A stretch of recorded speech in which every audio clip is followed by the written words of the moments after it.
What's up, BJJ fans? And of course, the BJJ stands for Blind Judo Journey. And I just hit 2,500 subscribers. I am so happy. Thank you everyone so much. I'll do the gushing at the end of the video. What I'm going to do in this video is I'm going to remake my first comp video from a year and a half ago at the Judo Open, and I'm going to do it a bit better because I now know a little bit about editing and pacing and how to talk to a camera, and I'm not doing this sat in my living room. So, going into this competition, the reason I talk about the Judo Open, I love it. It's kind of a bit of a meme within the rest of the Paralympic team because, you know, it was my first gold medal in a sighted comp. Sorry, spoilers. But it was my first gold medal, and they all say, oh, wow, Judo champion. You know, you go Judo champion, then you go European champion, then you go world champion, then Paralympic champion. That's the progression that I'm hoping for.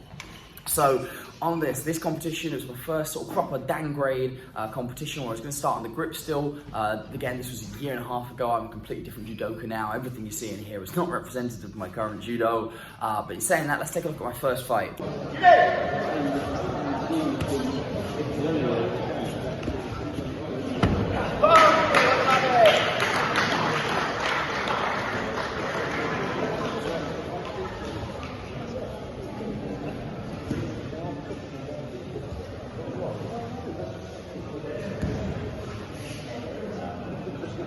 Yeah, so exactly, nothing to do with my current judo. I start off blasting Kenken Oso Agari. I went for a really big Oso Agari phase a couple years ago, and I was blasting straight off the grip, and it ended up getting me counted a couple times, which is why I don't really do it so much anymore, but it is still, you know, in my repertoire, and I found that, you know, as soon as I can hook in that Kenken, by Kenken I mean hopping, it's the Japanese for hopping. When I hook my foot in behind his knee, I'm able to just keep hopping, breaking his balance, and eventually getting that ippon. It's really nice to have that first fight where you win in, like, you know, just getting it out there, because especially at this time I was trying to compete as much as possible. I was trying to get used to competing, get used to stepping on a mat so that it wasn't scary for me when I went to high level competitions. So always getting my first fight out of the way was super important.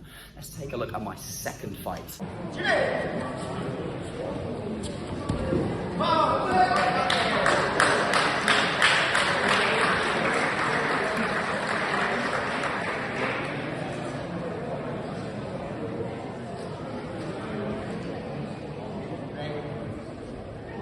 Another one that was quite quick, Ouchigari straight from the grip. Admittedly, I do have a feeling that my opponent kind of didn't know what hit him in a literal and metaphorical sense here, because I started on the grip, going straight in for an attack. I kind of don't do that as much anymore because people just aren't as used to seeing it, aren't as used to having that happen to them. They don't know it as well as I do, so they get a bit flummoxed, which is fine. But yeah, going straight in, Ouchigari, one of my favourite techniques, all the way from yellow belt, orange belt, all the way through now to me competing internationally. Still love Ouchigari. Yeah, managed to win in quite quickly. Okay, so we've got 2 wins now. This is a pool of 4 people. Okay, so I've won 2 already. Well, let's take a look at my third fight.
Nick.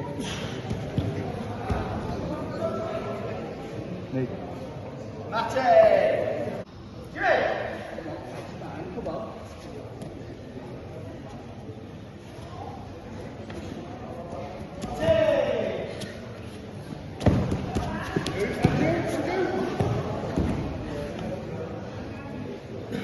Mate!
Wow, that was probably at this time the hardest fight I'd ever had.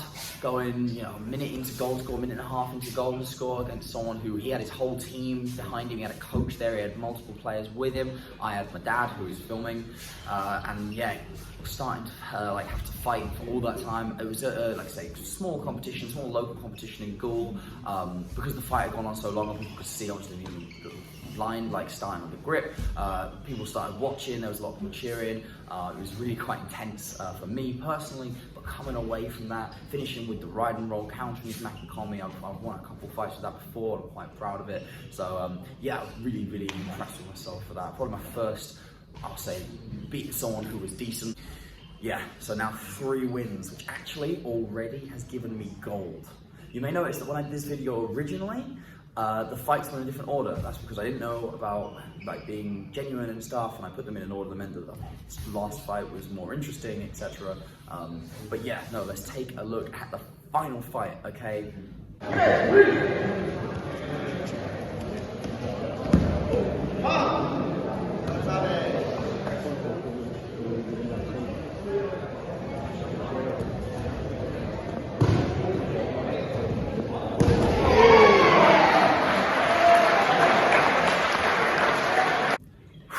yeah, what a terrible fight in every sense of the word. I go in, this was still me, part of my Uranagi phase, where I just, I felt like, I don't know what to do. I'll go for Uranagi. I'll probably make a video on why you and I start at Uranagi at some point.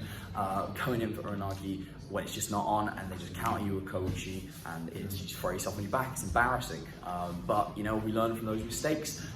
Happily, I did still win the competition, still got gold. However, stupidly, I would walk off this match, and they actually did the medals on the mat. So I'm walking off, and as I walk off, they give me my gold medal, having me just lost, which is quite frustrating juxtaposition. But it's still, my first gold medal in a cited category, in a Dan grade category. I managed to be multiple black belts on this day. I was really proud of myself. Okay, now I'm going to start gushing. I have just hit 2,500 subscribers. I can't believe in a year and a half I've managed to take it from such a small number all the way up to 2,500 people. That is way more than just people I know, way more than just people I've met. I'm now getting recognized at competitions, getting people emailing me. I've got an email now, blindjudojourney@gmail.com, if you want to get in contact with me about anything, whether it's judo, visually impaired, inspiration, whatever you want. I'm absolutely excited for that. Also looking for sponsorships or anyone who wants to help support the channel. That's another way of contacting me. But yes, thank you so much to everyone who watches the videos, supports them, likes them, comments them. I've replied to as many comments as I possibly can. I'm starting to recognize people in the comments, starting to build up a community. I'm so proud of that, especially trying to be a bit of an inspiration to those of you who are visually impaired, disabled in other ways, trying to get you the opportunities to the ability to, inspiration to go out, try something difficult, try something new. I say it all the time, okay? My biggest message I want to put out there is the world is not filled with a lack of opportunities, it's filled with a lack of people taking them. So please, if you want to go and try something hard, like judo, like any other thing, please go out there and try it. What's the worst that's going to happen, okay? Especially if you're visually impaired, disabled in some other way, please take opportunities. But yeah, 2,500 subscribers, that's incredible. I know a lot of you have come from, the Why You Suck at Haragoshi video is a massive one, but people who are watching all my competitions, sharing them, following me on my journey into international judo, that's so incredible. You've seen me win, you've seen me lose. But yeah, finishing the last Paralympic cycle at 15th in the world, a lot closer to qualifying than I realized. It was amazing. And now we're going into the Los Angeles cycle, ready to qualify for Los Angeles. Going to go to Kazakhstan in a few weeks' time. It'll be my first comp of this cycle. Completely new weight category, going to be fighting at 70 kilos, completely new world ranking, completely new set of people. I cannot wait to fight that. Cannot wait to start my journey to Los Angeles with you guys following. If you want to follow me on that blind judo journey into international visually impaired judo, please make sure to like, comment, share, and subscribe. Soramade.